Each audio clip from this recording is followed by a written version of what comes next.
Hey, what's up, everybody? Chicago Gooner here, bringing you another Arsenal talk. First off, I'd just like to apologize for not getting anything out from the Aston Villa game and also the Southampton game of the Capital One Cup. I had something recorded for the Aston Villa game and I just completely forgot to upload it. But I'll be talking a little bit, just like briefly, about those two games and then heading into the North London derby against the Scum from today. Just going into the Aston Villa game a little bit, um, right from the get-go, you saw Mesut Ozil, right at center, center circle, taking the ball with Aaron Ramsey to start out the game, and it was the return of the 4-2-3-1, and of course it was the return of our, the return of the number 10 in our formation, which was great to see, and Mesut Ozil had a point to prove to everybody, even Arsene Wenger, saying that this is my position, this is the position I am best at, this is the position I should be playing every single game. And he played great. I mean, that first half was, he was tracking people down, he was going after balls, he was defending, he was doing everything.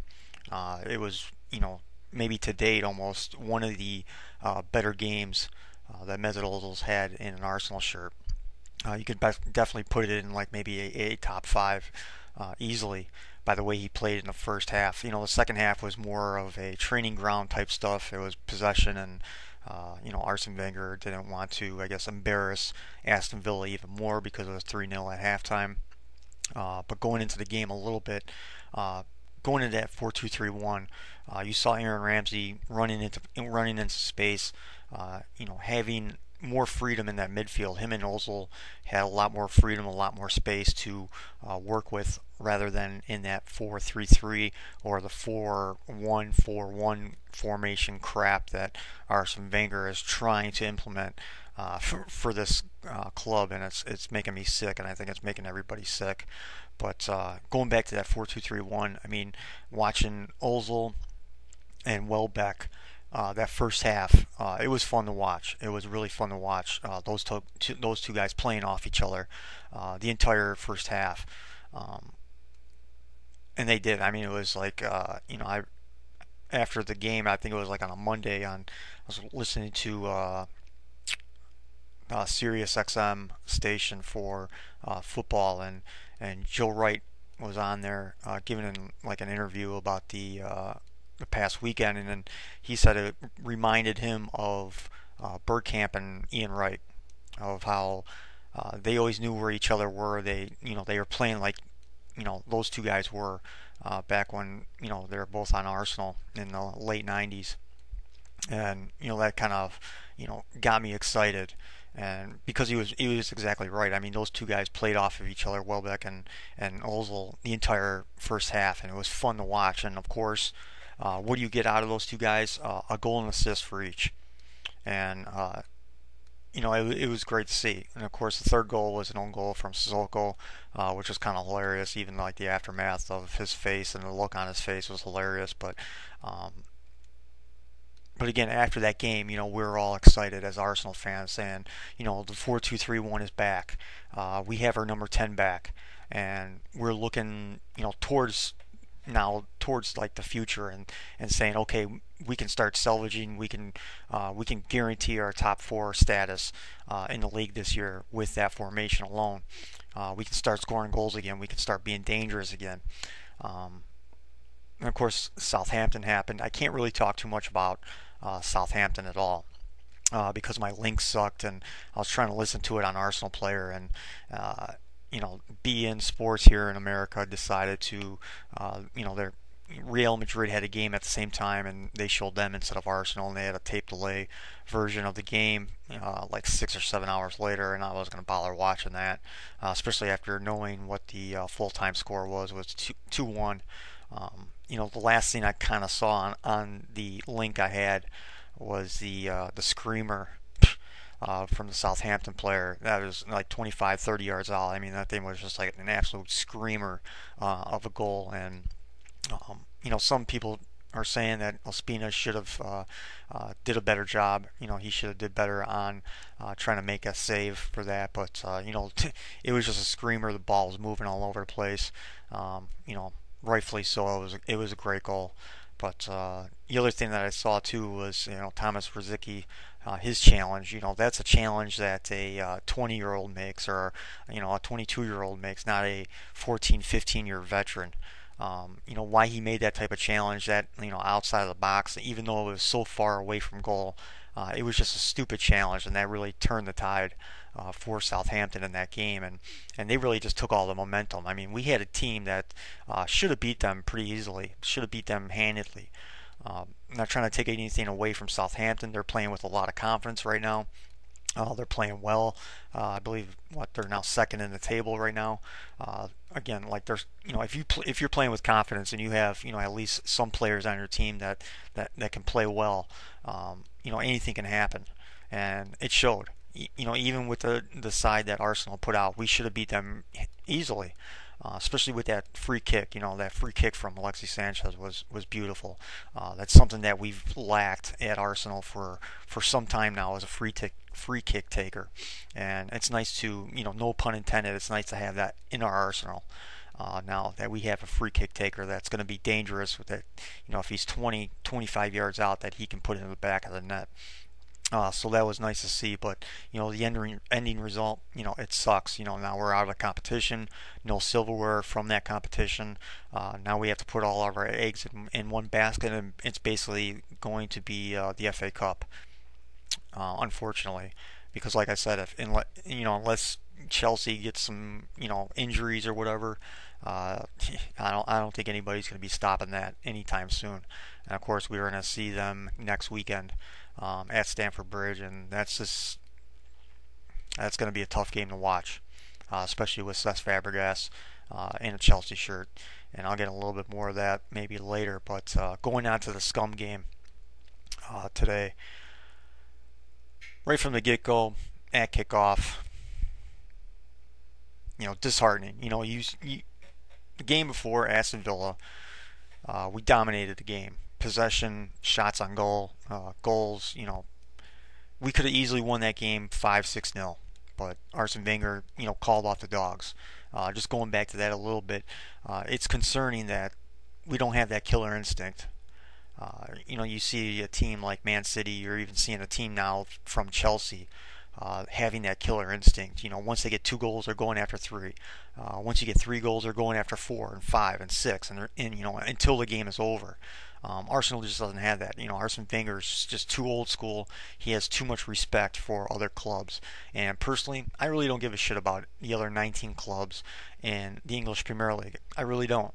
I don't care if they go home at night and cry because they got beat 5-0 or 6-0. I really don't care. We need that killer instinct. You go back to the Invincible days. You go back to the days of Thierry Henry, Dennis Bergkamp. All those guys. Even like the Ian Wright, like near the end of Ian Wright's time. We had that killer instinct. When we scored 2 goals, we went after 3. It was nonstop. But we just don't have that killer instinct anymore. I don't know why. Is it because Arsene Wenger just has too much respect and he doesn't want to embarrass other clubs? Personally, I don't really give a shit. Goal differential matters. It has mattered over the last, few years in the English Premier League. And when that matters, you want to get your goal differential up as high as possible, because you never know what might happen, especially going into that last game of the season in May. But going back to that game and then going into the Tottenham game, Mesut Ozil has his best game of the year for Arsenal, or of the season so far. Goal and assist, man of the match. And how does Arsene Wenger reward him? Puts him back on the wing. Just do not understand it. I don't know what he sees. I don't get what he, I just do not get it. Mesut Ozil proved everybody wrong. He basically proved everybody right as well, because everybody was screaming for him to be put in that number 10 role, to be put behind the striker in his usual spot and playing in it at 4-2-3-1. But Arsene Wenger didn't want to put him there. He went back to that 4-1, 4-1. And what happened? 1-1 draw, another draw. Points dropped again. And honestly, I mean, we were lucky in that first half that we weren't down 2 or 3-0 because, the Scum, they hit us on the counter at least 3 or 4 times where they should have scored at least 2 goals. But luckily, they just don't have enough quality, and their players pretty much suck, that they weren't able to convert those chances. And that's another thing that irks the shit out of me. Spurs right now, they suck. They've sucked from opening day until now. They still suck, even after this game. All you have to do, even their Europa League ties, they've sucked. There's nothing there. Arsenal's game plan didn't change until Alexis Sanchez came on about the 62nd, 63rd minute of the game. And all of a sudden, then we switch to the 4-2-3-1. And what happens? We score a goal. We're creating more chances. We're getting more possession. Mesut Ozil is commanding the midfield. He's making things happen. But for the first 60 minutes, we were dead. There was nothing going on. We had a couple shots on goal, but that was it. But they were right at the keeper, so there wasn't anything to concern the Scum about at all. And it's going back to the same thing. Why? If it worked against Aston Villa, who was currently one of the top teams according to the table, who parked the bus against us, and we still scored 2 goals, pretty easily. That we could have scored, 4, 5, 6 goals against them on that day. But then we go off of it. We go back to that 4-1, 4-1 or 4-3-3, whatever you want to classify it as. It just doesn't make any sense. And of course, we should have won the game because goal line technology ain't so good. Because there's plenty of pictures out there right now, of that Mertesacker header that went off of Lloris and then hit the post and then went in, and then Lloris shoved it out. I remember even in the match, even Michael Oliver looked at his watch and nothing went off. But now there's picture evidence. There's enough picture evidence out there now to show that it was a goal. I would like to see what the FA is going to do about that. I would like to see them give us the fucking goal and give us the 3 points that we deserve. Because of that last, 30 minutes, I mean, we're going after it. I mean, we were dangerous. The Ox was dangerous. Sanchez, he made his presence known, but he didn't really do all that much. But you could see, the quality coming out in Arsenal once we switched to that 4-2-3-1. Once Sanchez came on. So it just doesn't make any sense to me that, Arsene Wenger keeps on flip-flopping like this. Why? Just because he wants to get Aaron Ramsey and Jack on the pitch at the same time? It's a waste. Because if you watch that game, I mean, how many times did you see Aaron Ramsey and Jack Wilshere being within like 4 or 5 yards of each other? Again, they're bumping heads. You can't have that. And the midfield is so congested that you just can't make anything happen.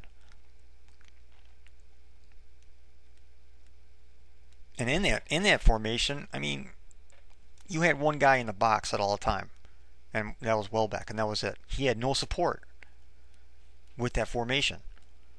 But then we switched to the 4-2-3-1. Even in the Aston Villa game, you go back to the Aston Villa game, we always had like 3-4 guys in the box in that first half.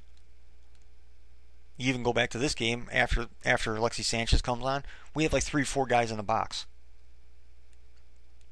attacking the ball, trying to get a goal, trying to get that equalizer, trying to get that game winner. But in that 4-1-4-1, it's just 4-3-3. There's no support. Especially with Jack and Ramsey, they're trying to figure out, okay, who's going to make the run, who's going to push forward, who's not, who's going to stay back and help Arteta or Flamini. Because even in the first half, I mean, again, we were fucking lucky that we weren't down 2 or 3-0 at halftime. And that formation, quote unquote, is supposed to be defensively better. But it's not. It's just not. It's just really not. Because they even showed like on I watched mine on NBC Sports. I watched the game on NBC Sports. They have the games on there, and they were showing replays uh, of how our fullbacks were pushed so far up, and then there was no coverage. Arteta was even pushed so far up the pitch. It wasn't until Flamini came on that he started lining up with Koscielny and Mertesacker to give them cover because the fullbacks were just too far up. They were pushing too far forward. And when you have those fullbacks pushing that far forward, you need your DM to be right in line with your center halves to provide cover. And of course, Arteta wasn't doing that like normal. And they caught us on the counter about 3 or 4 times. Again, they should have scored at least 2 of those easily. If Arsenal had, at least 4 of those counter attacks, we would have scored at least 2 goals off of that easily. And more concerning news, of course, Arteta goes down with an injury. Looks like it was looks like to me it was a calf muscle. I'm still trying to search around Twitter and stuff of seeing what they're classifying their injuries are. And of course, Aaron Ramsey goes down. That was pretty obvious that that's a hamstring. Arteta's injury, it might be one of the same injuries that he had from the Champions League game. It might be high ankle sprain, calf strain, something like that, because it looked like he was grasping onto his calf and then his high up his ankle. So he's going to be out for a while. Luckily, supposedly that Arsene Wenger is moving Diaby to defensive midfielder, which I think is a great move, honestly. He should have been there probably the whole time because he won't have to do as much running. He won't have to put himself into sticky situations all too often. Unless you're playing against something like a top 4 team, top 5 team, he might be into sticky situations. But when you're playing against bottom half teams, or if you're going from 7th down, we're going to be holding possession most of the time. We're only going to be hitting on the counter maybe 3 or 4 times, where he won't have to exert himself all that much, to where he can just camp out and hang out with Mertesacker and Koscielny and provide cover for those guys. And of course, Diaby is awesome on the ball, and he's a great passer as well. So hopefully that works. Hopefully that guy can stay healthy, because he deserves it. If any one player that on Arsenal, or even in the Premier League, that deserves a great run of games, where he can just stay healthy for an entire season, it's Diaby. Just because of all the troubles he's had over the time of Arsenal. And he's even taking less money. He's not taking his full contract right now because of what has happened to him over the last several years, especially just being with Arsenal. The poor guy, But hopefully this works. Hopefully he becomes the DM that we need. He's kind of like a physical figure as well. He doesn't have maybe the body of Yaya Toure or anything like that, but he's tall. He can win headers. Arteta can't win headers, but Diaby can. And of course, he's great on the ball. He's really smooth. He knows how to create a yard of space for himself. He knows how to pick out a pass. He's aware, and he knows how to see the field. He knows what kind of runs that people can make. So hopefully that comes sooner rather than later, because he's going to be forced into that position sooner rather than later because of Arteta's injury. And of course, we probably won't know for a day or two of how long he might be out for. And of course, Aaron Ramsey's injury, he's going to be out for at least 3 weeks. You can almost bet, at a minimum, it's going to be 3 weeks. At the max, it's going to be 6 to 8 weeks.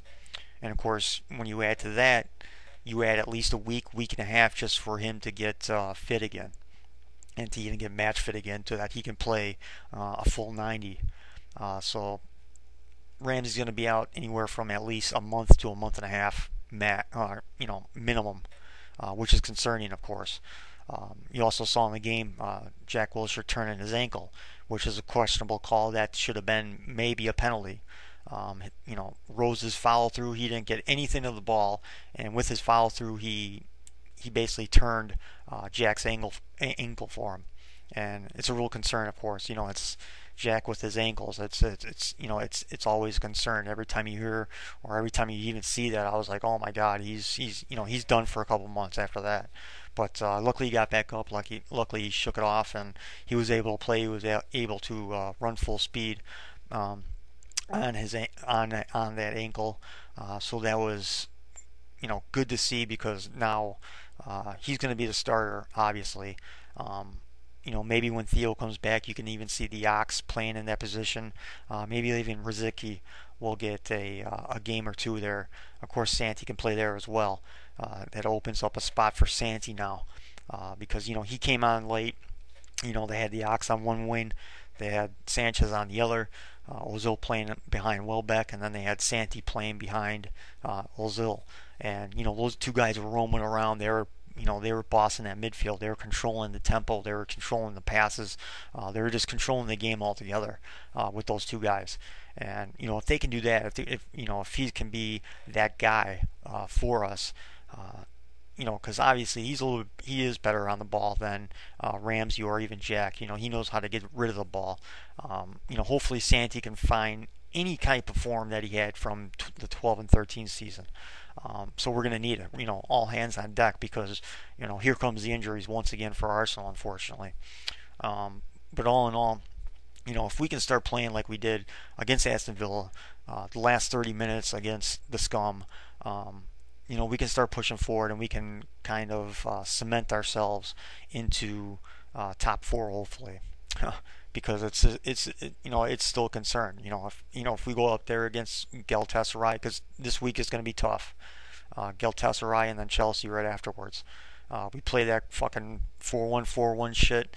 I'm sorry, but I think we might lose against Galatasaray because we just can't score any goals in that formation. We still haven't scored more than 2 goals of our own, at least in a game so far this season. And again, it's because of the fucking formation. And we need to stay put with that 4-2-3-1. It's just can't be reliant on when Theo Wall comes back. It can't be reliant because we're trying to get Ramsey and Jack on the pitch at the same time. It's a long fucking season. You can rotate those guys. He was going to try to rotate and save Sanchez for Galatasaray coming up. But, he was kind of forced to bring him on late. Some people are questioning why he even played against Southampton and why he didn't start in today's game. I even question that logic. Why not play Campbell up top or whoever instead of Sanchez? Give Sanchez a week and a half off and rest him for this week ahead because we're going to need all hands on deck. Because that Chelsea game, I don't know. Right now, we're going to lose. That's what it looks like right now. Against Galatasaray, if we run that 4-1-4-1, that 4-3-3 crap, I just don't see it. We just look like shit. We're out of form. We have no confidence. We had confidence coming out of the Aston Villa game, and now all the confidence is pretty much shot. There was a quote by Mesut Ozil, this right after the game, just like a few minutes ago, saying that we had almost 70% possession, and if we can start playing like we did in the last 30 minutes of the game, the rest of the season will be okay. And thank God he's coming out and saying, you know what, leave me at the number 10, please. Please leave me there, because someone needs to slap Arsene Wenger across the fucking head and say, this other shit, it doesn't work, please. But today, in my opinion, it's dropped points. Once again, you do not want to draw or even lose at home. You want those 3 points, even against quote-unquote top teams. And again, Spurs are playing like shit. They are shit. They'll always be shit. But, yeah, more points lost. And, I know some people are going to be saying, well, we're still unbeaten and blah. Fuck all that. It's not going to last because next weekend, that's our first loss. If we continue to play like this, we continue to play in the same shitty formation. Chelsea's going to go in dry, and it's not going to be pretty. It might be another 6-0. Who knows? It's going to be ugly next week, and it's going to be shameful because we're going to be looking at Cesc Fabregas in a fucking Chelsea shirt, and it's going to be. I can't even watch Chelsea this year barely. I turn it on for a little bit and I have to turn it off because I can't see that guy in a Chelsea shirt. It just it's heart wrenching, especially him being when I became an Arsenal fan, he was my favorite player. And going back to when we decided not to sign him, my main concern, my main objective of why to sign him is one, because he's a world class player, and two, look at all the injuries that we had last year. That's a good enough reason, with those two reasons alone, to re-sign him and bring him back to the club. Now look at now, Aaron Ramsey, fucking hurt, pulled hamstring. Jack, I mean, he's walking a thin line with his ankles and with his reckless style that he plays at. I love that he gives 100% every single game. I'm kind of happy that, but someone needs to teach him a little bit of discipline to get rid of the ball faster rather than just going gun ho with the ball every single time, because it's just going to keep on. The injuries are just going to keep on piling up for him to the point to where you're not going to ever see the best out of him, unfortunately.